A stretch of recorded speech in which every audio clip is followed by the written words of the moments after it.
हाँ तो बेटा, कैसे हो? हमारा चल रहा था सॉल्यूशन का टॉपिक। सॉल्यूशन में हमने क्या पढ़ लिया था? सॉल्यूशन के अंदर हमने पढ़ लिया था solubility of gases in liquid. Last time वहीं पे हमने छोड़ा था। आज हम आगे बढ़ने जा रहे हैं उसी के अंदर। आज जो हमारा टॉपिक है वो है solubility of gases in liquid. जब आप किसी गैस को लिक्विड में डिजोल्व कर रहे थे तो मैंने बताया था इसको कई फैक्टर इफेक्ट करते हैं, उनमें से एक फैक्टर था प्रेशर। था या नहीं था बेटा? मैंने बताया था। तो उसी प्रेशर को क्वांटिटेटिव रिलेशन देने के लिए, कौन सा रिलेशन देने के लिए?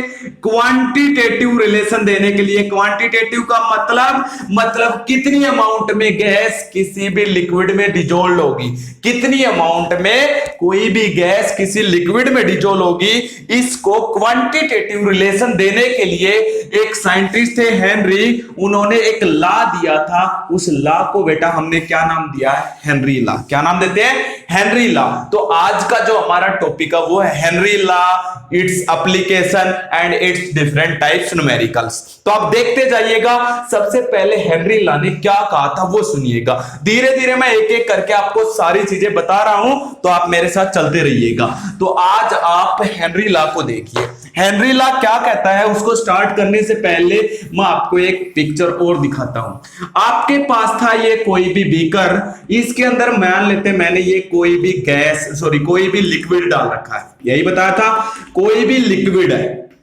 अब मैंने क्या किया, यहां पे पिस्टन लगा दिया। कोई भी बताया था, अगर हमने ये पिस्टन लगा रखा है, मान लेते ये 1 मिनट के लिए पिस्टन अभी नहीं लगाया, तो उससे पहले क्या होता बेटा?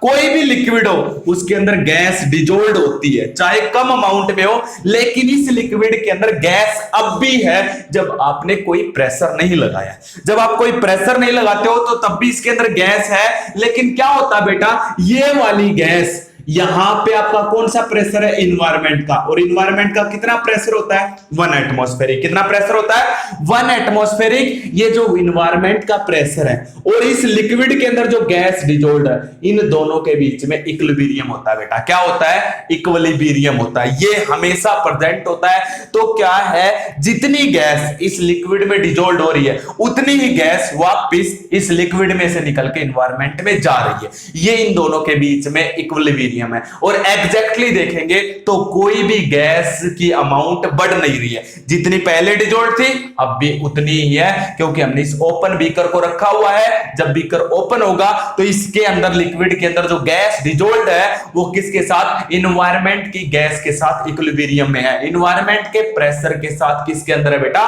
इक्विलिब्रियम के अंदर है। लेकिन अब हमने क्या किया, मैंने थोड़ी सी कंडीशन को चेंज कर दिया। क्या चेंज किया? चेंज मैंने क्या किया वो सुनते जाइएगा एक एक करके। चेंज मैंने ये किया बेटा, ये आपका बीकर था, मैंने यहां पे पिस्टन लगा दिया। इस पिस्टन के लगाने से प्रेशर कुछ ना कुछ बढ़ गया। यहां पे प्रेशर है तो यहां पे ये मैं जो क्रॉस से दिखा रहा हूं, ये कोई गैस है। कोई भी क्या है? गैस। वही गैस है जो इस लिक्विड में डिजोल्व है। अब इस गैस के बीच में और इस लिक्विड के बीच में क्या आएगा बेटा? इक्विलिब्रियम। क्या आएगा? इक्विलिब्रियम आएगा। इस लिक्विड की सरफेस पे जो ये गैस है, इसके बीच में और इस लिक्विड की सरफेस में बेटा हमेशा क्या रहता है? इक्विलिब्रियम। जितनी अमाउंट में गैस इसमें डिजोल्व है उतनी अमाउंट में वापस क्या है? इसके अंदर गैस लिक्विड से बाहर जा रही है, और और सेम अमाउंट में जो गैस है वो किसके अंदर आ रही है? लिक्विड के अंदर। अगर मैं इसके ऊपर, अब क्वेश्चन कह रहा है प्रेशर को बढ़ा दूं, क्या कर दूं? मैं यहां पे एग्जांपल इसी को पेश करने जा रहा हूं। मैंने ये साइड में यही सेम बीकर है बेटा, इसकी दूसरी पिक्चर दिखा रहा हूं। यहां तक तो था ये लिक्विड। ये मैंने क्या किया, ये पिस्टन यहां पे था, मैंने इस पिस्टन के ऊपर प्रेशर लगा के नीचे ले आया। नीचे लेके आने के बाद ये बताओ, इस गैस के जो पार्टिकल है वो कहां पे आ जाएंगे? नजदीक नजदीक। नजदीक नजदीक भी आएंगे तो इनका प्रेशर क्या हो जाएगा? इंक्रीज। तो कुछ अमाउंट में गैस वापिस इसमें डिजोल्व होगी, और ज्यादा अमाउंट में डिजोल्व होगी। क्यों? क्योंकि एक लॉ पढ़ा था अपने, ली सेटलियर प्रिंसिपल, और इस लॉ ने क्या कहा था, अगर आप प्रेशर को बढ़ाओगे, अगर आप क्या करोगे? प्रेशर को बढ़ाओगे या टेम्परेचर को चेंज करोगे या कंसंट्रेशन को चेंज करोगे, कोई भी प्रॉपर्टी किसी सिस्टम की चेंज करते हो तो वो अपने आप को दोबारा इक्विलिब्रियम में लेके आता है। किस में लेके आता है? दोबारा इक्विलिब्रियम में। और दोबारा इक्विलिब्रियम बेटा तब आएगा जो बढ़ा हुआ प्रेशर है उसको कम करोगे। और इस बढ़े हुए प्रेशर को कम करने के लिए जो ये गैस है ये ज्यादा अमाउंट में किसके अंदर डिजोल्व होने लग जाती है? लिक्विड के अंदर। फिर एक समय ऐसा आएगा जब जितनी अमाउंट में गैस इस लिक्विड में डिजोल्व हो रही है उतनी अमाउंट में लिक्विड से वापस गैस बाहर निकल रही है, तो ये फिर से इक्विलिब्रियम बन जाएगा। लेकिन ये जो इक्विलिब्रियम है इसके अंदर इस लिक्विड में गैस ज्यादा डिजोल्व है और यहां पे जो गैस है वो कम डिजोल्व है। क्यों? क्योंकि यहां पे इस लिक्विड के ऊपर जो ये गैस है इसका प्रेशर हमने क्या कर दिया? बढ़ा दिया। तो इसलिए क्या है, प्रेशर बढ़ाने पर बोलो बेटा गैस ज्यादा अमाउंट में डिजोल्व हुई या नहीं, ये इक्विलिब्रियम ऐसे मेंटेन रहता है बेटा। अगर और प्रेशर बढ़ाओगे ना, दोबारा से प्रेशर बढ़ाओगे तो फिर से ये नया इक्विलिब्रियम बनेगा ली सेटलियर प्रिंसिपल के अकॉर्डिंग। और नया इक्विलिब्रियम तब बनेगा जब और ज्यादा ये गैस किस में डिजोल्व होगी? लिक्विड में डिजोल्व होगी। प्रेशर को कम करूंगा तो फिर से इक्विलिब्रियम बनेगा। प्रेशर कम करते ही तो इस बार क्या हो जाएगी? गैस इसमें से निकल के बाहर आ जाएगी, क्योंकि दोबारा से इक्विलिब्रियम बनाना। तो इक्विलिब्रियम हमेशा रहेगा बेटा किसके बीच में? इस लिक्विड की सरफेस पे जो गैस है उसके बीच में, और इस लिक्विड के अंदर जो गैस है उसके बीच में हमेशा इक्विलिब्रियम रहेगा। और ये इक्विलिब्रियम चेंज होता रहेगा। सॉरी, अगर आपने प्रेशर को बढ़ाया तो इक्विलिब्रियम दोबारा कैसे बनेगा? ज्यादा अमाउंट में गैस लिक्विड में डिजोल्व होके। प्रेशर को कम किया तो इक्विलिब्रियम दोबारा से कैसे बनेगा? इस लिक्विड में से गैस वापस इसकी सरफेस पे बाहर निकल जाएगी और दोबारा से क्या बन जाएगा? इक्विलिब्रियम। यानी कि प्रेशर बढ़ाएंगे तो सीधी सी बात है ऊपर से नीचे बना रहे हो तो गैस इसमें ज्यादा डिजोल्व होगी। दोबारा से किसको बनाने के लिए? इक्विलिब्रियम को बनाने के लिए। इस प्रेशर को ऊपर लेके जाऊंगा, पिस्टन को ऊपर लेके जाऊंगा, प्रेशर कम होगा तो इसमें से लिक्विड में से वापस गैस निकल के यहां पे आ जाएगी बाहर, दोबारा से फिर से इक्विलिब्रियम होगा। ये आपका था बेटा। तो आप प्रेशर को बढ़ाओगे तो ज्यादा से ज्यादा अमाउंट में गैस क्या होती है? डिजोल्व होती है। ये किसने कहा था? हेनरी लॉ ने कहा था। इसको क्वांटिटेटिव यानी कि कितनी अमाउंट में डिजोल्व होती है ये रिलेशन देने के लिए हेनरी लॉ ने कहा। तो हेनरी लॉ क्या कहता है आप लिख लीजिए, अच्छे से नोट डाउन कर लीजिएगा। This law states that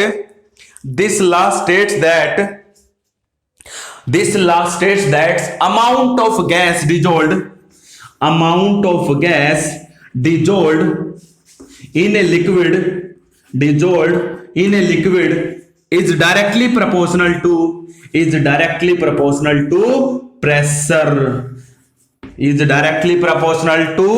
pressure of the gas, is directly proportional to pressure of the gas। किसके इक्वल है बेटा? डायरेक्टली प्रोपोर्शनल है। ये जो प्रेशर होता है ना लिक्विड की सरफेस पे, जो ये गैस है बेटा, इसके इस प्रेशर को एक स्पेशल नाम भी देते हैं। क्या नाम दिया जाता है बेटा? Partial pressure. आपने +1 में पढ़ रखा 5th यूनिट सॉलिड स्टेट के अंदर, वहां पे आपने पढ़ रखा है इसकी सरफेस पे जो गैस होती है लिक्विड की सरफेस पे, उसके प्रेशर को हम एक स्पेशल नाम देते हैं। क्या नाम दिया जाता है? Partial pressure. क्या नाम दिया जाता है?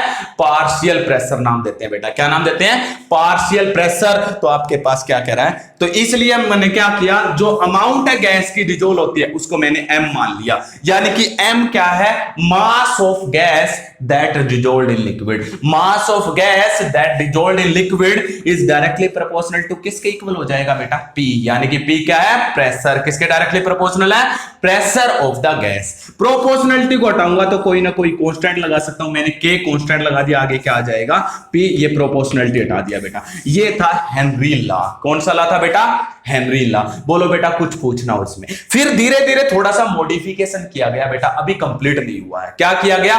थोड़ा सा मॉडिफिकेशन किया गया। आप एक बार नोट डाउन कीजिएगा, फिर देखते हैं इसकी न्यू मॉडिफिकेशन क्या थी।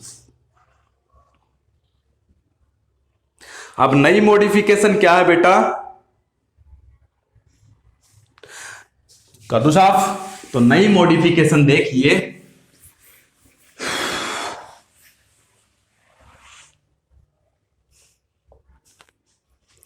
कोई भी गैस जब किसी लिक्विड में डिजोल्व होती है, कोई भी गैस जब किसी लिक्विड में डिजोल्व होती है तो इसकी नई मॉडिफिकेशन ने क्या कहा था? इस गैस की जो सोलुबिलिटी है, इस गैस की जो सोलुबिलिटी है, ये फंक्शन है। It is the function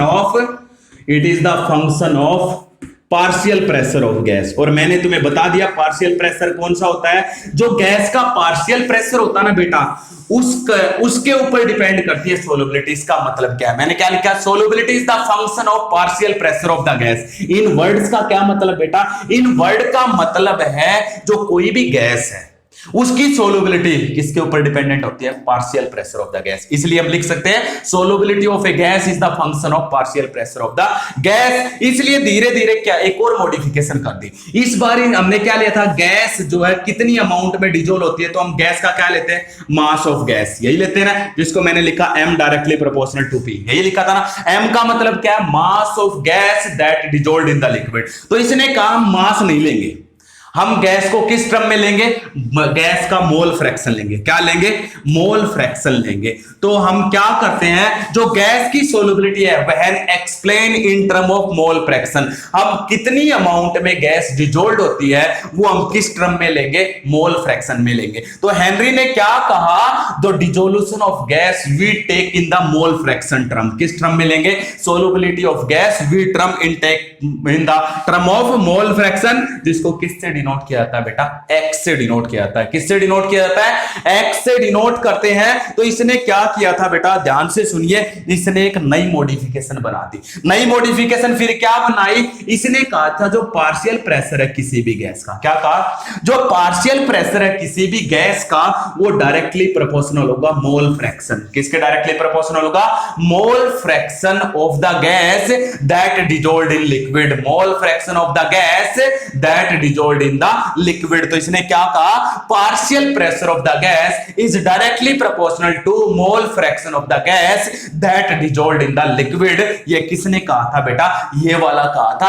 Henry ने। तो नई मॉडिफिकेशन के अकॉर्डिंग आप डेफिनेशन लिख लीजिएगा, नोट डाउन कर लीजिएगा। According to Henry law, according to Henry law, mole fraction of the gas, mole fraction of the gas in the solution. Solution कैसे बना, अरे जब गैस आपकी लिक्विड में डिजोल्व हो गई है तो सॉल्यूशन बन गया नहीं बन गया। तो in the solution is directly proportional, is directly proportional to the partial pressure of the gas. हाँ तो बेटा अब हम क्या लिख सकते हैं, mole fraction of any gas is directly proportional to partial pressure of the gas over the solution. किसके ऊपर देखते हैं बेटा, ये सॉल्यूशन के ऊपर देखते हैं। तो हमने क्या पढ़ लिया, pressure is directly proportional to mole fraction. हम एक एग्जांपल लेते हैं, लेट हमारे पास कोई गैस है ए, हम उसको क्या करना चाहते हैं, किसी लिक्विड में डिजोल्व करना चाहते हैं। इस गैस का जो पार्शियल प्रेशर है वो मैंने क्या मान लिया, पीए। सॉल्यूशन यानी कि जब ये लिक्विड में डिजोल्व होगी तो लिक्विड में डिजोल्व होने के बाद ये लिक्विड क्या बन जाएगा बेटा, सॉल्यूशन बन जाएगा, क्योंकि गैस सॉल्यूट का काम करेगी, लिक्विड सॉल्वेंट का, दोनों मिल जाएंगे तो क्या बन जाएगा, सॉल्यूशन। अब इस सॉल्यूशन में जाने के बाद इस गैस का जो मोल फ्रैक्शन है उसको मैंने क्या मान लिया, एक्स से। तो हम क्या लिखेंगे, पीए, यानी कि partial pressure of the gas is directly proportional to mole fraction. क्या लिख सकते हो बेटा, partial pressure of any gas is directly proportional to mole fraction of that gas in the solution. This was shown by the Henry law. ये किसके द्वारा दिखाया गया है, हेनरी लॉ के द्वारा। तो according to Henry law we can say that partial pressure of any gas is directly proportional to mole fraction of the gas in the solution. तो बेटा ये था आपके पास हेनरी लॉ, उसकी डेफिनेशन, उसके बारे में सब कुछ। अब आगे बढ़ते हैं, क्या किया गया, इसको क्वांटिटेटिवली कैसे लिख सकते हैं वो देखिएगा बेटा। अब क्वांटिटेटिवली आप कैसे लिखोगे, तो क्या लिखा गया बेटा इसके बारे में, तो हेनरी लॉ के बारे में क्या किया गया, फिर से वही, लेट ए गैस ए, हमने क्या किया, एक गैस मान ली ए, उसका पार्शियल प्रेशर क्या मान लिया, पीए, उसका मोल फ्रैक्शन क्या मान लिया, ए। तो क्या किया, ए जो है इसका मोल फ्रैक्शन किस में है, हम ए गैस को किस में डिजोल्व कर रहे हैं, किसी लिक्विड में डिजोल्व कर रहे हैं। फिर से मैं आपको थोड़ा सा बता रहा हूं, आपने ये ली कोई लिक्विड, ले लिया यहां तक। ये मैंने कोई गैस ली और ये ऊपर पिस्टन लगा दिया, तो ये गैस इस लिक्विड के अंदर डिजोल्ड है। इस लिक्विड के अंदर जो ये गैस डिजोल्ड है, जिसको मैंने क्रॉस से दिखा रखा है, इस गैस और इस लिक्विड के अंदर मिलने से ये क्या बन गया बेटा, सॉल्यूशन। क्योंकि सॉल्यूशन किससे बनता है, सोल्यूट प्लस सॉल्वेंट से बनता है। तो इसके अंदर ये गैस डिजोल्ड हो गई तो सॉल्यूशन बन गया। तो इस गैस का जो मोल फ्रैक्शन है उसको मैंने क्या मान लिया बेटा, एक्स से, और जो यहां पे इस गैस का सॉल्यूशन है इस लिक्विड के ऊपर, सॉरी इसका जो प्रेशर है उसको मैंने क्या मान लिया, पी ए। इसलिए मैं क्या लिख सकता हूं, P A directly proportional to X A लिख सकते हैं या नहीं लिख सकते हैं बेटा। अब प्रोपोर्शनलिटी को हटाओगे तो कोई ना कोई कांस्टेंट भी लगाना पड़ेगा, इसलिए क्या लिखते हैं, mole fraction partial pressure of any gas is equal to K H multiply mole fraction. ये के एच क्या है बेटा, this K H is the Henry constant. ये क्या है, हेनरी कांस्टेंट है बेटा। ये आपका जो के एच है ये क्या है, हेनरी कांस्टेंट है। ये था बेटा आपके पास हेनरी लॉ के बारे में। बोलो बेटा समझ आया या नहीं आया। आप एक बार नोट डाउन कर लीजिएगा, फिर आगे बढ़ते हैं, आगे भी देखते हैं हमारे पास क्या क्या है। इसको साबित करने के लिए क्या किया गया बेटा, भी ये सही है या गलत है। तो हेनरी ने क्या किया था, एक गैस ली HCl। कौन सी गैस ली, HCl। HCl गैस ली, उसका प्रेशर ले लिया, पार्शियल प्रेशर।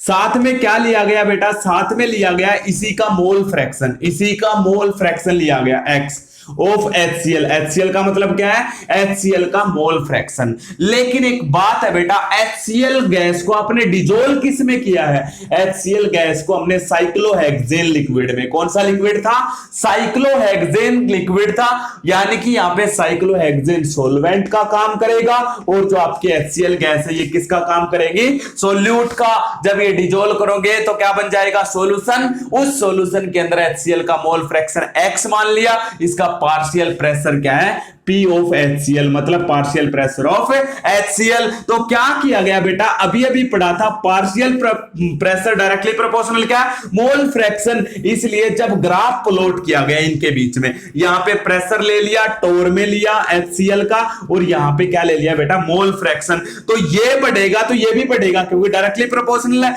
इसलिए ओरिजिन से स्टार्ट होके इसका जो ग्राफ था वो बिल्कुल स्ट्रेट लाइन था।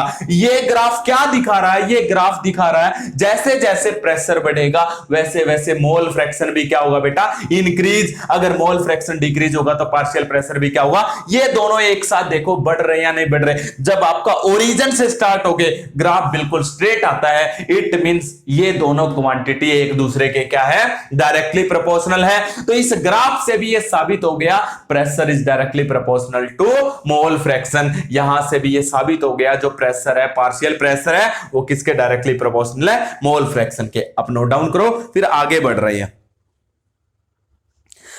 फिर धीरे धीरे क्या हुआ बेटा, आगे है KH के बारे में थोड़ा सा जानना जरूरी है, हटा दो इसको।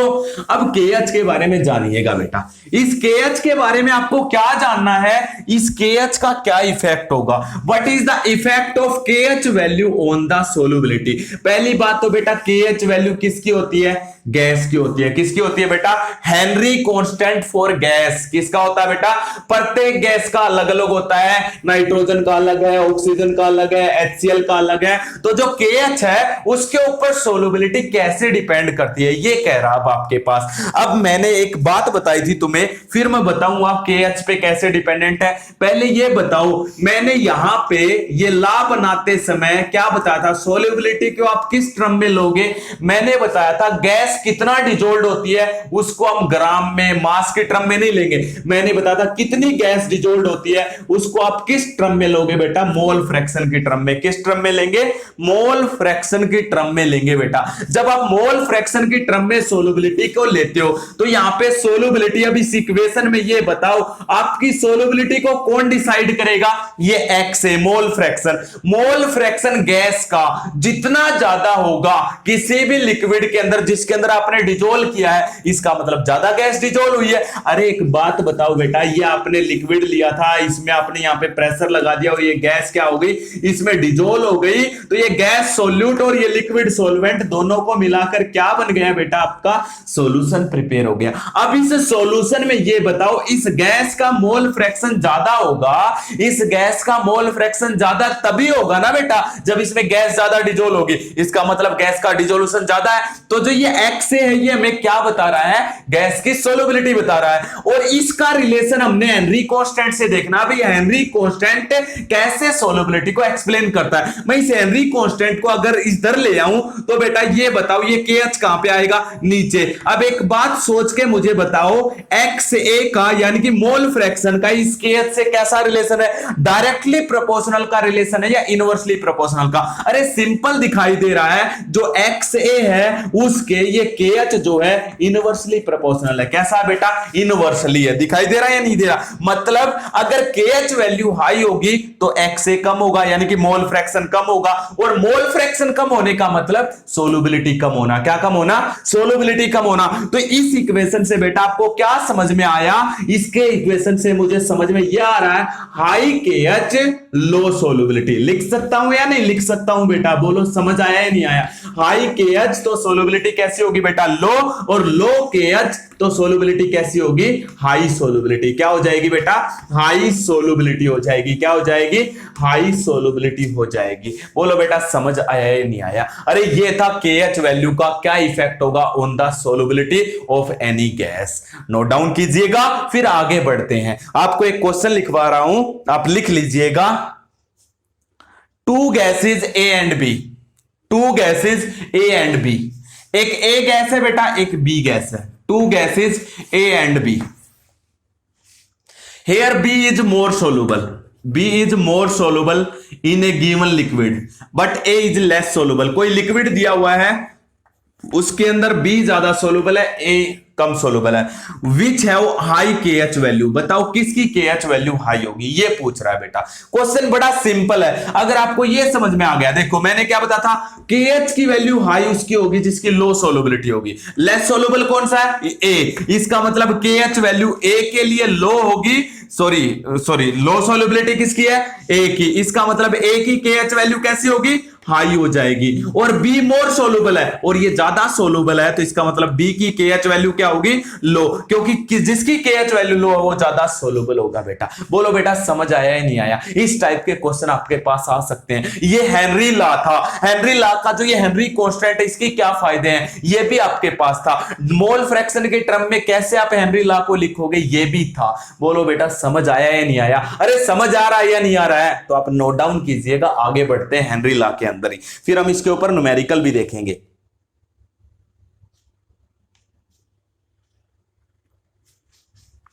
कर दो बेटा साफ, हटा देता हूं। अब क्वेश्चन सुनिए, KH से ही रिलेटेड है, हेनरी कांस्टेंट से ही रिलेटेड है। सुनते जाइएगा, एक एक क्वेश्चन बहुत ज्यादा इंपॉर्टेंट है और आप नोट डाउन करते जाइएगा बेटा। क्वेश्चन क्या है, ध्यान से मन लगा के सुनना। ये कह रहा है आपके पास कोई भी गैस है, ठीक है।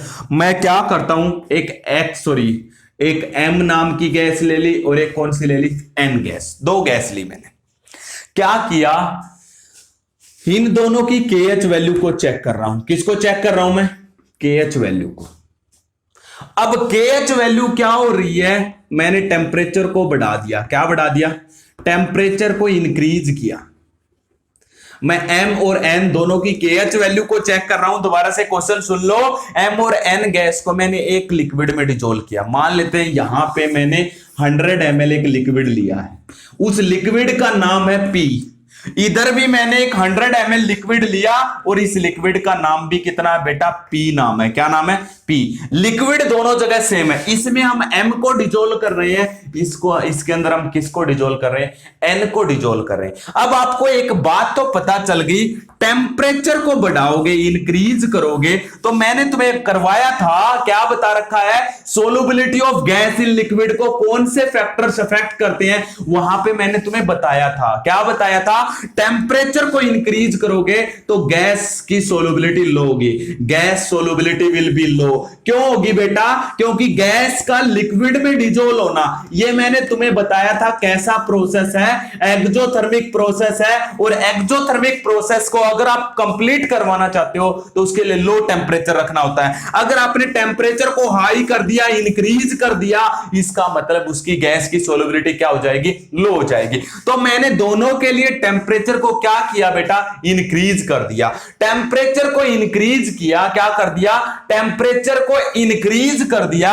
तो इंक्रीज करोगे तो गैस की सोलबिलिटी क्या होगी? लो। क्या हो जाएगी बेटा? गैस की सोलबिलिटी क्या हो जाएगी? लो हो जाएगी। अब एक क्वेश्चन है, गैस की सोलबिलिटी लो कब होती है? In terms of KH. ये तो तब था जब टेम्परेचर को बढ़ाओगे तो गैस की सोलबिलिटी लो, एक बात हो गई।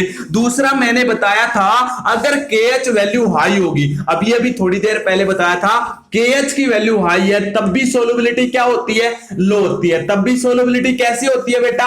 लो होती है। बताया था या नहीं बताया था? देखो केएच की वैल्यू हाई होगी तब भी सोलबिलिटी लो। क्यों?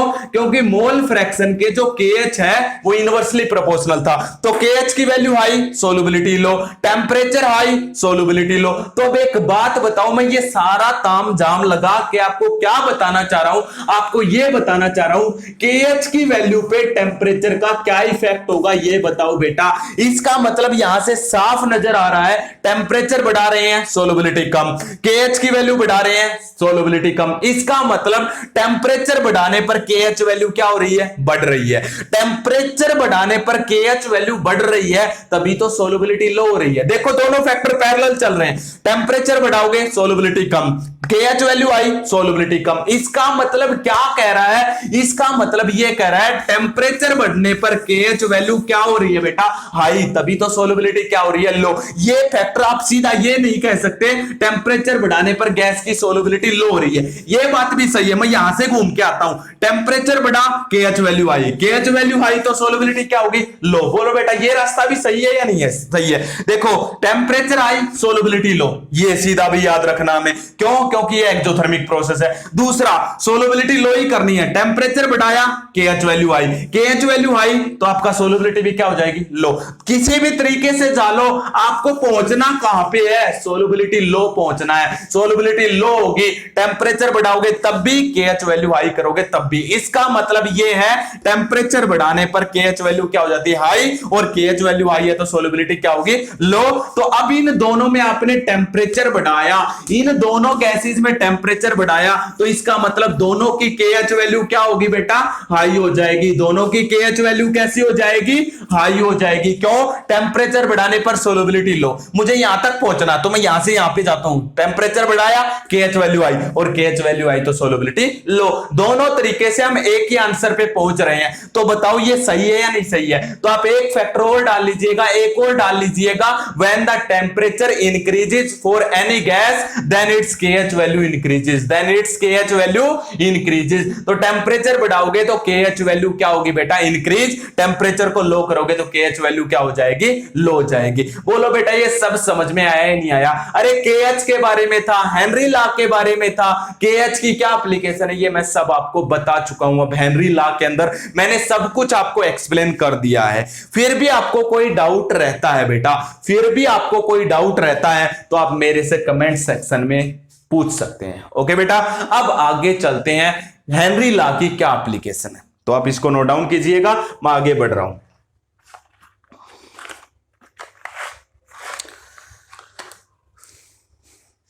अब सुनिएगा बेटा, application of Henry law. Henry law की क्या एप्लीकेशन है, क्या फायदे हैं हमें, तो एक एक चीज करके देखते हैं। बिल्कुल धीरे से देखते हैं, आराम से शांति से करोगे तो बेटा सब कुछ सही होगा। आप एकदम चाहोगे हमें पूरी केमिस्ट्री आ जाए, ऐसा कभी पॉसिबल नहीं है।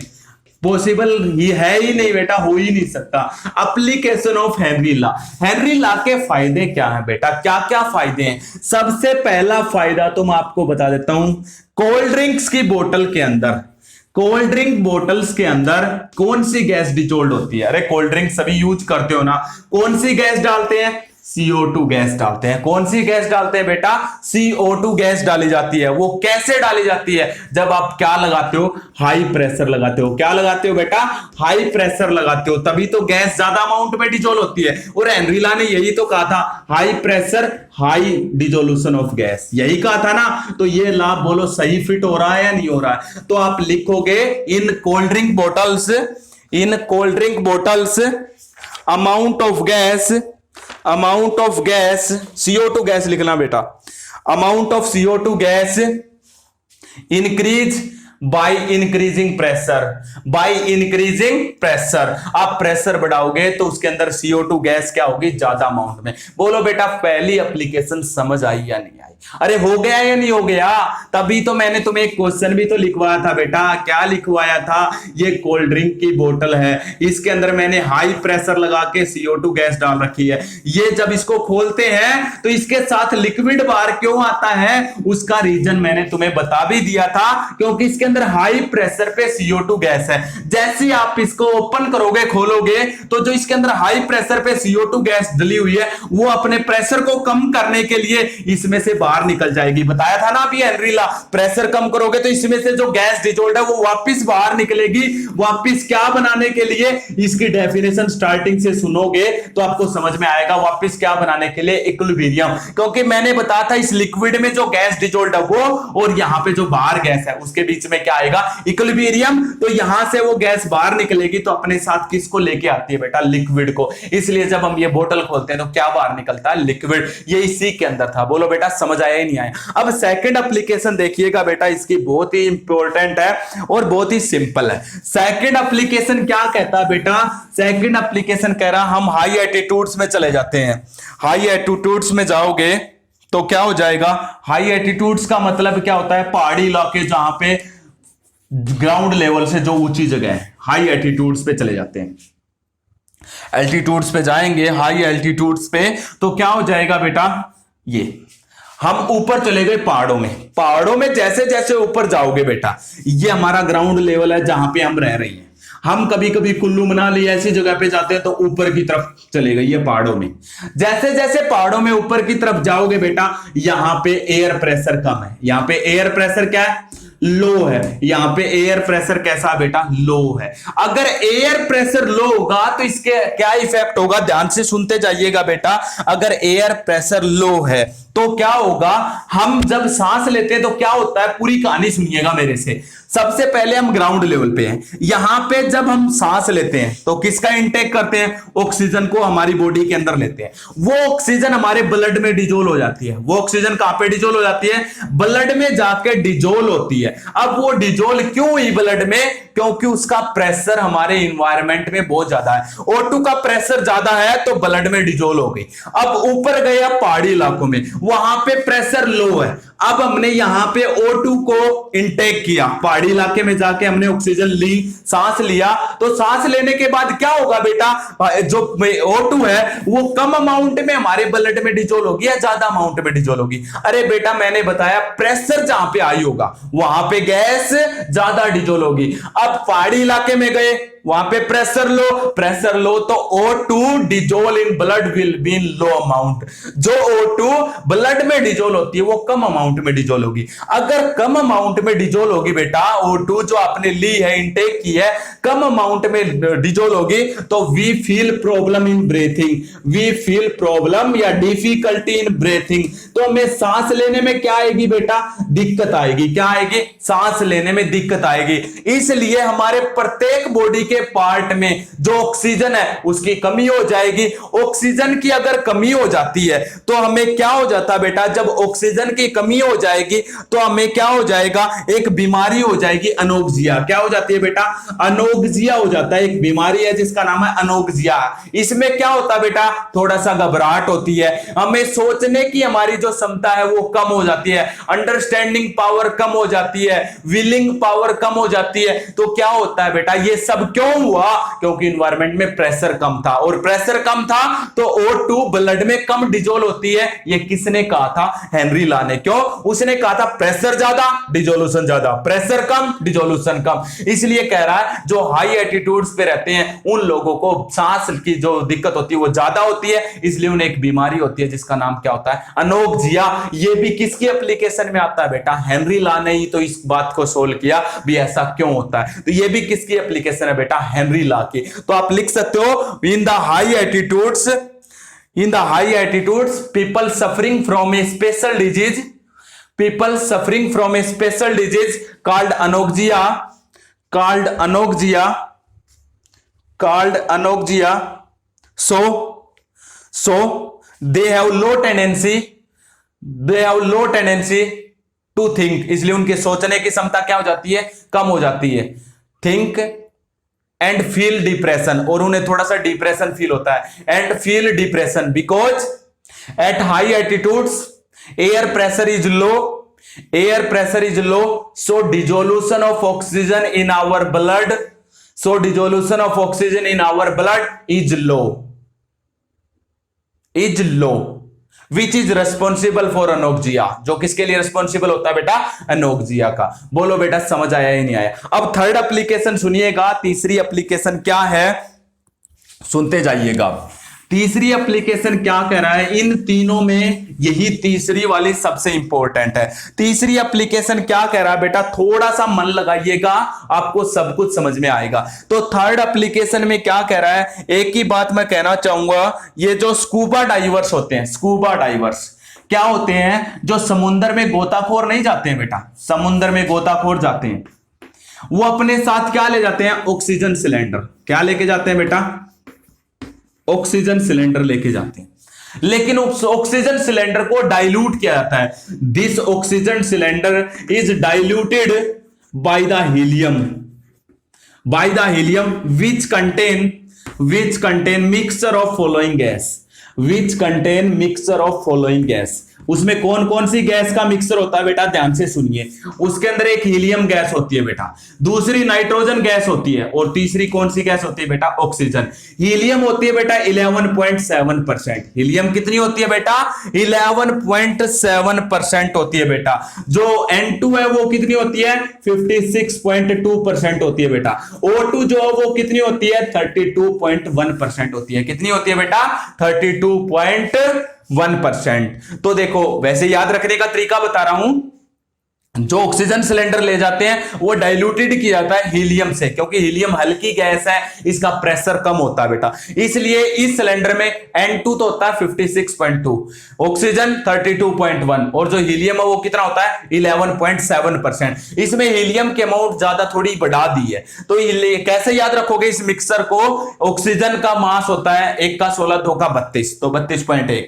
नाइट्रोजन का क्या होता है? मोलर मास 14, उसको 4 से गुना किया 56.2%, और रिमेनिंग 100 में से जो रह गई वो क्या? हीलियम। अब क्वेश्चन सुनो, हमने ये डाइल्यूट क्यों किया? मेन क्वेश्चन ही तो यही है। अगर हम ये नहीं लेते, अगर जो सिलेंडर है उसमें हीलियम नहीं डालते तो आपका क्या होता? N2 और O2 का मिक्सर होता है या नहीं होता? इस N2 और O2 के मिक्सर के सिलेंडर को, ऑक्सीजन का ये सिलेंडर है जिसमें केवल N2 और O2 है, हमने हीलियम नहीं डाला है। अगर इसको लेके जो गोताखोर है वो चला गया समुद्र की बिल्कुल बॉटम में चला गया। अब एक बात ध्यान से सुनना, जब आप ऊपर पहाड़ों में जाते हैं तो प्रेशर क्या होता है? कम। तो बेटा ये बताओ, जब गहराई में जाओगे तो प्रेशर कैसा होगा? हाई। अपोजिट होता है बेटा, सिंपल सी बात है। पहाड़ों में जाते हो प्रेशर कम, नीचे गहराई में जाओगे प्रेशर क्या हो जाएगा? हाई।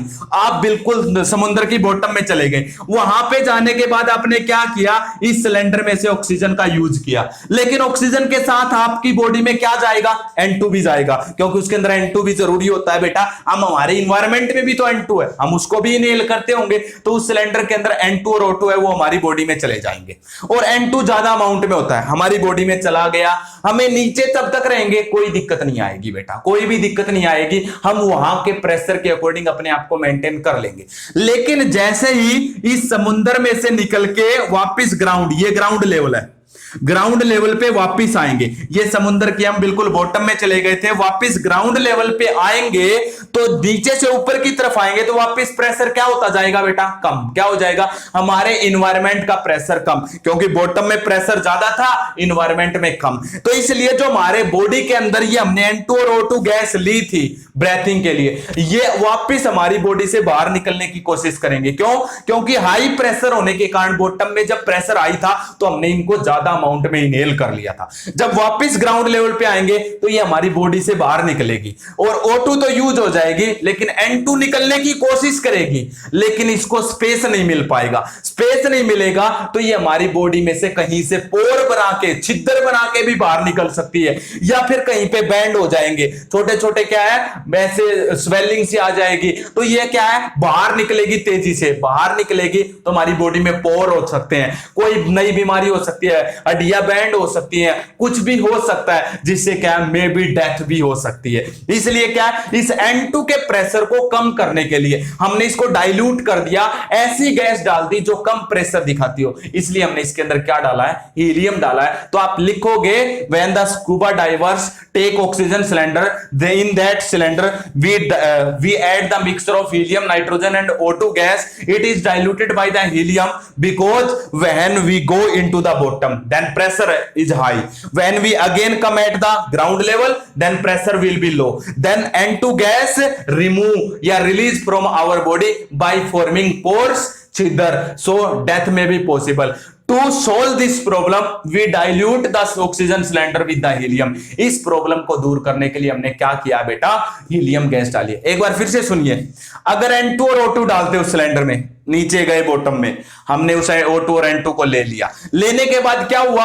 हमारी बॉडी में बहुत ज्यादा O2 और N2 चली गई, वापस ग्राउंड लेवल पे आए, प्रेशर कम हो गया बाहर का, और बाहर का जब प्रेशर कम करोगे, अरे ये बताया नहीं था क्या मैंने तुम्हें, ये बताया था, ये आपके पास है, ये मैंने पिस्टन लगा रखा है, ये गैस है, इस पिस्टन को ऊपर लेके जाऊंगा तो प्रेशर कम है, तो यहां पे जो गैस डिजोल्व है इस लिक्विड में वो वापस बाहर आएगी, दोबारा से क्या बनाने के लिए, इक्विलिब्रियम। उसी तरीके से जो N2 और O2 हमारे ब्लड में डिजोल्व हो चुकी है, यहां पे ऊपर ग्राउंड लेवल पे आएंगे तो प्रेशर कम, तो वापस वो गैस हमारी बॉडी से बाहर निकलने की कोशिश करेगी, और निकलेगी तब क्या, उसको जगह नहीं मिलेगी, तो वो जगह बनाने के लिए हमारी बॉडी में छिद्र भी कर सकती है, पोर्स भी कर सकती है, जिससे डेथ हो सकती है।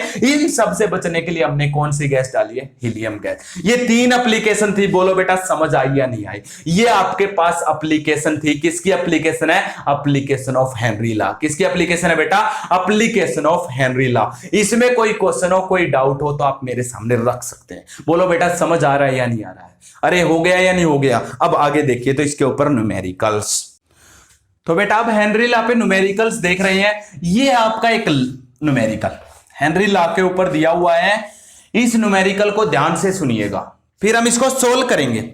ये कह रहा आपके पास N2 गैस है, कौन सी गैस है, नाइट्रोजन गैस है, bubbled in water at 298 kelvin, 298 kelvin temperature के ऊपर हमने क्या किया, ये हमने 1 लीटर वाटर लिया। कितना लिया है, इसने खुद ने कहा, कहां पे कहा है, ये कह रखा 1 लीटर वाटर। इस 1 लीटर वाटर के अंदर मैंने N2 गैस डाल दी। कौन सी गैस डाली, N2, और ये यहां पे पिस्टन लगा रखा है, ये बेटा N2 गैस डाल दी इसके अंदर, और ये पिस्टन है, ठीक है, यहां तक ये 1 लीटर वाटर है, ऊपर से मैंने N2 गैस डाल दी 1 लीटर वाटर के अंदर। ये कह रहा है कितने N2 के मिली मोल्स डिजोल्व हुए। पहले हम मोल्स बना लेंगे भाई, मिली मोल्स आपको बाद में बता दूंगा क्या होते हैं, कुछ ज्यादा फर्क नहीं है। तो कितने मोल्स N2 के डिजोल्व है 1 लीटर वाटर में, ये पूछ रहा है। तो आपके पास हेनरी लॉ का कैसे पता चला भाई, लगेगा या नहीं लगेगा, आगे क्वेश्चन पढ़ लो, ये यहां तक भी पता चल सकता है। अरे किसी गैस को वाटर में, लिक्विड में डिजोल्व करवा रहा है तो वहां पे कौन सा लॉ लगेगा, हेनरी लॉ। तो 1 लीटर वाटर में कितनी नाइट्रोजन गैस के मोल्स डिजोल्व है, आपको ये कैलकुलेट करना है। आगे भी कंप्लीट सुनिएगा। आगे आपके पास क्या है, ये कह रहा है पार्शियल प्रेशर ऑफ N2। मैंने तुम्हें बता रखा था इस लिक्विड के, जब ये नाइट्रोजन गैस इस वाटर में डिजोल्व होगी तो ये बन गया आपका सॉल्यूशन। अब इस सॉल्यूशन के ऊपर भी N2 गैस बची हुई है या नहीं है। उस N2 गैस का जो प्रेशर है, पार्शियल प्रेशर ऑफ नाइट्रोजन, वो इसने खुद ने कहा है कितना है, 0.987 बार। कितना है बेटा, 0.987 बार दिया हुआ है। अब आगे सुनिए, और भी इसने हेनरी कांस्टेंट KH भी दे रखा, कितना दे रखा है बेटा, 76.48 किलो बार दे रखा है। आपको कैलकुलेट क्या करना है, कितने मोल्स नाइट्रोजन के इसके अंदर डिजोल्ड है, यही कैलकुलेट करना ना। लेकिन हमने तो पढ़ा था मोल फ्रैक्शन, क्या पढ़ा था? Mole fraction. सुनिएगा, हमने पढ़ा था किसी भी गैस का जो पार्शियल प्रेशर है वो डायरेक्टली प्रोपोर्शनल होता है उसके मोल फ्रैक्शन के। बोलो बेटा, हेनरी लॉ ने कहा था या नहीं कहा था? तो यहां पे आप पार्शियल प्रेशर किसका लोगे? नाइट्रोजन का। तो यहां पे भी मोल फ्रैक्शन किसके आएंगे? नाइट्रोजन के आएंगे। जब जो नाइट्रोजन इस वाटर के अंदर डिजोल्ड है, तो नाइट्रोजन वाटर में डिजोल्ड होने के बाद ये क्या बन गया? सॉल्यूशन। इस सॉल्यूशन के अंदर जो नाइट्रोजन आपकी है, उस नाइट्रोजन के मोल फ्रैक्शन क्या मान लिए मैंने? N2। यही पढ़ रखा है या नहीं पढ़ रखा है? अब इस कांस्टेंट को, इस प्रोपोर्शनलिटी को हटा के भी मैंने बता रखा है कौन सा कांस्टेंट लगेगा? KH, जिसको हम क्या नाम देते हैं? Henry constant. अब आपके पास देखो पार्शियल प्रेशर ये रहा, दूसरा KH आपके पास ये रहा, ये तो किलो बार में है, और N2 पार्शियल प्रेशर बार में। तो इस किलो बार को बार में चेंज करो। KH इज इक्वल टू, बार में कैसे चेंज होगा बेटा?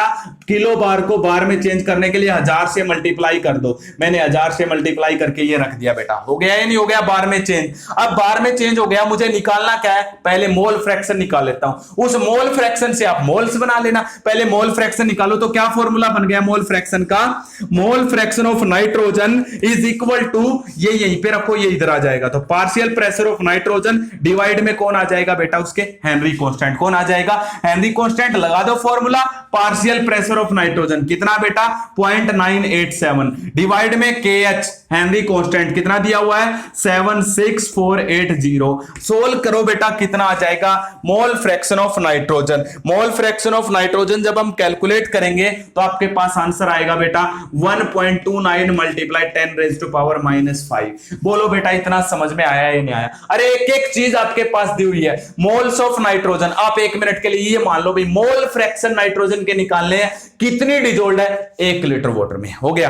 अब आपके पास पार्शियल प्रेशर दिया हुआ, KH दिया हुआ, तो मैंने मोल फ्रैक्शन तो निकाल दिए। बोलो बेटा, इतना समझ में आया ही नहीं आया? अब मोल फ्रैक्शन से मोल्स भी बनाना तुम्हें सिखा रखा है, बताया था ना बेटा, आगे काम आएंगे। कंसंट्रेशन को एक्सप्रेस करने की अगर आपको डिफरेंट टर्म्स आती है तो आगे इस न्यूमेरिकल को आप इजीली बढ़ा सकते हो। अब तो अब देखिएगा, अब आप ये देखिएगा, ये जो सॉल्यूशन है किस किस का है, यहां पे डाल देता हूं। ये वाटर का सॉल्यूशन है जिसके अंदर क्या मिली हुई है?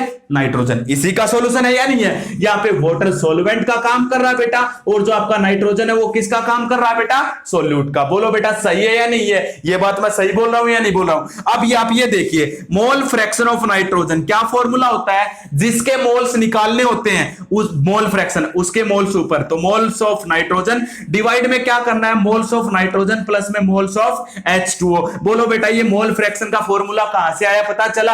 अरे मैंने बताया था, जिसका मोल फ्रैक्शन निकालना है उसके मोल्स ऊपर रखो और डिवाइड में total moles of solution. N2 plus H2O, दोनों के मोल्स जोड़ दोगे तो किसके मोल्स बन गए? सॉल्यूशन के। ये भी हो गया आपके पास मोल फ्रैक्शन। यहां से ये आंसर आया हुआ, ये रहा, ये रख दोगे इसकी जगह पे, तो रख देंगे, वो भी देखेंगे। मुझे क्या निकालने हैं? मोल्स निकालने हैं, NN2, यहां से ये निकालना। लेकिन मेरे पास H2O के मोल्स तो होने चाहिए बेटा। H2O के मोल्स कहां से आएंगे? अब H2O के मोल्स की कहानी सुनो पहले। H2O के मोल्स मैं यहां पे निकाल रहा हूं बेटा। अरे आपके पास ये बताओ कितना वाटर है? 1 लीटर। 1 लीटर वाटर को मैं 1 किलोग्राम वाटर लिख सकता हूं। क्यों लिखा बेटा? क्योंकि वाटर की डेंसिटी कितनी होती है? 1 ग्राम पर ml। इसलिए आप जब निकालोगे तो 1 किलोग्राम, और 1 किलोग्राम को मैं कितना लिख सकता हूं? 1000 ग्राम। बोलो बेटा, इतना समझ में आया ही नहीं आया? अब 1000 ग्राम के मोल्स बना लो, तो moles of H2O is equal to 1000 gram इसका वेट है, डिवाइड में 18। कितने आ गए बेटा? 55.5। कितने मोल्स आ गए? तो देखो बेटा, ये क्वांटिटी ये रही बात, ये आपको कैलकुलेट करनी है, और ये रहा। आ गया या नहीं आ गया? अब आप मोल्स ऑफ नाइट्रोजन कैलकुलेट कर लोगे। क्या कैलकुलेट कर लोगे? मोल्स ऑफ नाइट्रोजन पे ये रहा। मैं रख देता हूं एक बार कहीं पे, क्या करोगे? यहीं पे रफ कर देता हूं बेटा। आपने क्वेश्चन तो लिख ही लिया होगा, अब आप ये देखिएगा, मैं यहां पे रख देता हूं मोल फ्रैक्शन ऑफ नाइट्रोजन, ये आया हुआ 1.29 मल्टीप्लाई 10⁻⁻5 इक्वल टू, अब आगे क्या है? मोल्स ऑफ नाइट्रोजन मुझे कैलकुलेट करना है, डिवाइड में मोल्स ऑफ नाइट्रोजन प्लस में मोल्स ऑफ H2O। कितने आए हैं बेटा? 55.5। यहां से बेटा ये आ जाएगा, तो इक्वेशन से नाइट्रोजन के मोल्स बन जाएंगे। इन मोल्स को मिली मोल्स में कैसे चेंज करोगे बेटा? 1000 से मल्टीप्लाई कर देना, तो ये किस में चेंज हो जाएगा बेटा, मिली मोल्स में चेंज हो जाएगा। किस में चेंज हो जाएगा, मिली मोल्स में चेंज हो जाएगा। बोलो बेटा समझ आया या नहीं आया? अरे इतना हो जाएगा या नहीं हो जाएगा? ये थे हेनरी लॉ के ऊपर न्यूमेरिकल। क्या था बेटा, हेनरी लॉ पे न्यूमेरिकल्स डिफरेंट डिफरेंट टाइप के। बोलो कोई क्वेश्चन हो तो हो जाएगा। तो बेटा हमारे पास एक और न्यूमेरिकल है, ये सेकंड न्यूमेरिकल है हेनरी लॉ के ऊपर। हेनरी लॉ का एक और न्यूमेरिकल मैंने आपके सामने रखा है।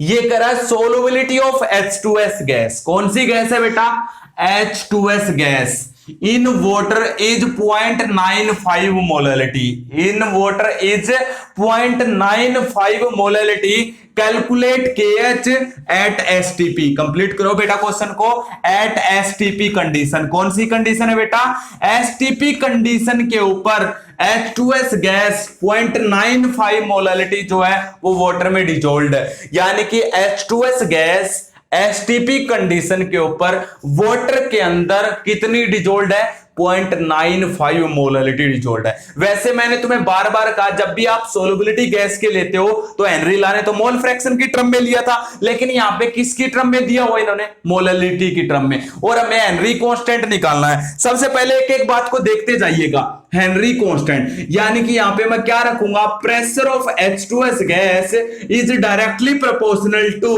मोल फ्रैक्शन ऑफ H2S गैस। बोलो बेटा सही है या नहीं सही है? ओके अब आगे चलते जाइएगा। इस प्रोपोर्शनलिटी को हटा के हम क्या लगाते थे, KH। यही है। अब आपको KH निकालना है तो KH is equal to pressure of H2S gas divide में क्या आएगा, मोल फ्रैक्शन ऑफ H2S गैस। यही आएगा या नहीं आएगा बेटा? बोलो समझ में आया या नहीं आया? अरे ये था हमारा equation, pressure directly proportional to mole fraction. तो यहां पे H2S गैस है तो H2S गैस का पार्शियल प्रेशर, H2S गैस के मोल फ्रैक्शन। KH क्या है यहां पे, हेनरी कांस्टेंट, मुझे यही कैलकुलेट करना है। बोलो बेटा समझ आया ही नहीं आया? अब आप पार्शियल प्रेशर देखिए। पार्शियल प्रेशर, पार्शियल प्रेशर कहां पे कहा इसने कह तो दिया STP कंडीशन। STP का मतलब क्या, standard temperature and standard pressure. अगर हम स्टैंडर्ड टेम्परेचर या स्टैंडर्ड प्रेशर की बात करें बेटा, किसकी बात करें, स्टैंडर्ड प्रेशर की बात करें, तो वही प्रेशर पार्शियल प्रेशर माना जाएगा। वही प्रेशर क्या माना जाएगा, पार्शियल प्रेशर। और स्टैंडर्ड प्रेशर होता है बेटा 0.987 बार। कितना होता है, 0.987 बार, या फिर 1 एटमॉस्फेरिक होता है बेटा। या फिर कितना होता है, स्टैंडर्ड प्रेशर होता है 1 एटमॉस्फेरिक, यानी कि हमारे इन्वायरमेंट का प्रेशर, या फिर हम उसको लिखते हैं 0.987 बार। बोलो बेटा ये क्वांटिटी भी आपको मिल गई, ये चाहिए, ये कहां से आएगा, यही रह गया ना। अब आप ध्यान से देखिएगा, H2S वाटर में डिजोल्व है, इसका मतलब यहां पे सोल्यूट कौन है, H2S है। सोलवेंट कौन है बेटा, यहां पे H2O है। दोनों को मिलाने के बाद क्या बना हुआ आपका सॉल्यूशन। बोलो बेटा इतना समझ में आया या नहीं आया? अब ध्यान से सुनते जाइएगा। आपको क्या निकालना है, मोल फ्रैक्शन ऑफ H2S। पहले ये निकालना है। कैसे निकालोगे बेटा, मोल फ्रैक्शन ऑफ H2S कैसे निकालोगे, इसी के मोल्स ऊपर लिए जाएंगे, यानी कि मोल्स ऑफ H2S। डिवाइड में क्या करोगे बेटा, डिवाइड में आएंगे टोटल मोल्स ऑफ सॉल्यूशन। तो मोल्स ऑफ H2O प्लस में मोल्स ऑफ H2S, तो मोल्स ऑफ H2S प्लस में क्या कर दोगे बेटा, मोल्स ऑफ H2O। तो आपका ये मोल फ्रैक्शन आ जाएगा। बोलो बेटा आ जाएगा या नहीं आ जाएगा? तो आपको ये चीजें चाहिए, तब आपका ये आएगा, उसकी वैल्यू इसमें रखेंगे और फिर आपका ये KH आएगा। यही आएगा ना। तो आप इसको भी ध्यान में रख लो, इसको भी एक अलग से बॉक्स में रख लो। अब आप सुनते जाइएगा। सबसे पहले मोल्स ऑफ H2S देखिएगा, फिर मोल्स ऑफ H2O बता दूंगा। तो ये आप सारा सोल्व कर लोगे तो क्या आ जाएंगे, मोल फ्रैक्शन ऑफ H2S। आप देखिएगा मोल्स ऑफ H2S। सबसे पहले ये देखो क्या दिया हुआ है, 0.195 मोलैलिटी दी हुई है। कितना दिया हुआ अभी, H2S गैस की वाटर में डिजोल्व होने के बाद जो सॉल्यूशन बना उसकी मोलैलिटी क्या दी हुई है, 0.95 मोलैलिटी। और मोलैलिटी को मैं क्या लिख सकता हूं बेटा, 0.95 मोल पर किलोग्राम। बोलो बेटा लिख सकता हूं या नहीं लिख सकता हूं? मोलैलिटी की यूनिट यही होती है। और जब मैंने तुम्हें मोलैलिटी का टॉपिक करवाया था तो उसको रिमाइंड कीजिएगा, जितनी मोलैलिटी दी हुई है उसका मतलब निकालना बताया था। अब यहां पे दिया हुआ 0.195 मोल पर किलोग्राम। ये पर किलोग्राम क्या होता है, मास ऑफ सॉल्वेंट। मोलैलिटी में क्या होता है बेटा, मास ऑफ सॉल्वेंट कितना है, 1 किलोग्राम। और 1 किलोग्राम को मैं कितना लिख सकता हूं, 1000 ग्राम। बोलो बेटा समझ आया या नहीं आया? अब आपके पास ये क्या है, मैंने बता रखा है, ये तो होते हैं मोल्स ऑफ सोल्यूट। ये क्या होते हैं, मोल्स ऑफ सोल्यूट। कितने कितने हैं 0.9195। और मोल्स ऑफ सोल्यूट, सोल्यूट कौन है बेटा यहाँ पे H2S, और H2S के मोल्स को हम किससे डिनोट करते हैं NH2S। बोलो बेटा ये भी आ गया है नहीं आ गया, ये क्वांटिटी भी आपके पास आ गई, ये और ये रहा आ गया इतना।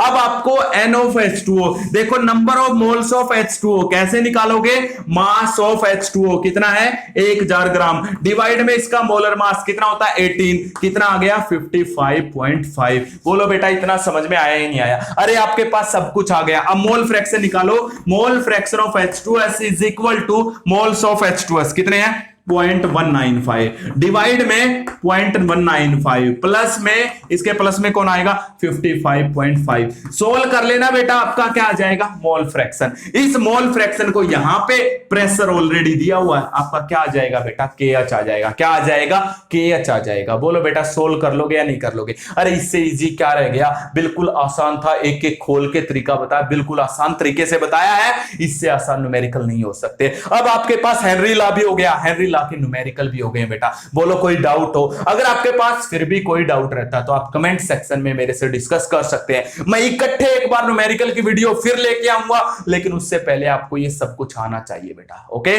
Thank you. लेकिन उससे पहले बेटा आप मेरे चैनल को सब्सक्राइब कीजिएगा, अपने दोस्तों को बताइए और मेरे चैनल को आप सपोर्ट कीजिएगा। आप सपोर्ट करोगे, अगर आपको समझ में आ रहा तो बेटा मैं कंप्लीट सिलेबस देने वाला हूं, आपको बीच में नहीं रोकूंगा, जैसे कि 2 वीडियो 2 यूनिट डाल दी 3 यूनिट नहीं, आपको मैं कंप्लीट सिलेबस प्रोवाइड करूंगा। ओके बेटा थैंक यू।